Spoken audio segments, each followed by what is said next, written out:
बिरबलाचा रंग सावळा होता. एक दिवस दरबारात माणसाची सुंदरता आणि कुरूपतेवर चर्चा चालू होती. बरेच लोक माणसाच्या कुरूपतेचे स्मरण करूनच हसायला लागले. त्याचवेळी बिरबलचे दरबारात आगमन झाले.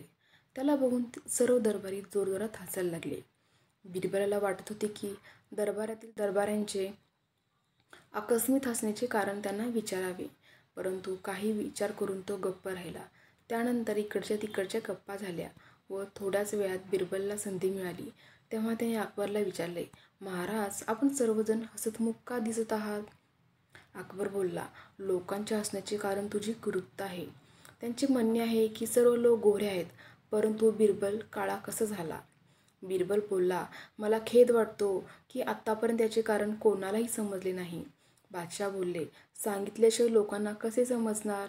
जर तुला कुरूपतेचे कारण माहिती असेल तर ते सर्वांना सांगून टाक व त्यांच्या मनातील भ्रम दूर कर.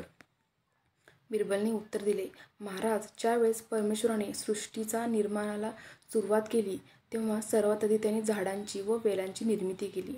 इतके करूनही तो संतुष्ट झाला नाही. त्यानंतर थोडा वेळ आनंद उपभोगून व उत्तम जीवांच्या निर्मितीचा विचार करून त्याने मनुष्याची रचना केली. तेव्हा त्यांनी अति आनंदित होऊन मनुष्यांना सर्वप्रथम रूप, दुसरे धन, तिसरी बुद्धी आणि चौथे बल प्रदान केले. साऱ्या गोष्टींना लांब लांब ठेवून सर्व मनुष्यांना आदेश दिला की या चारही गोष्टींमधून ज्याला जे पाहिजे असेल ते आपल्या इच्छेनुसार घेऊन जावे. या कामासाठी एक ठराविक वेळ ठरवून दिली होती.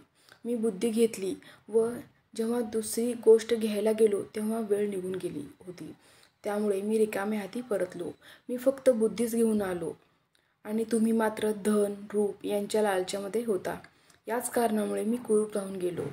बिरबलचे हे उत्तर ऐकून बादशाह अकबर व दरबाऱ्यांची मने तुटली आणि नंतर त्या लोकांनी बिरबलाची मजाक कधीच केला नाही.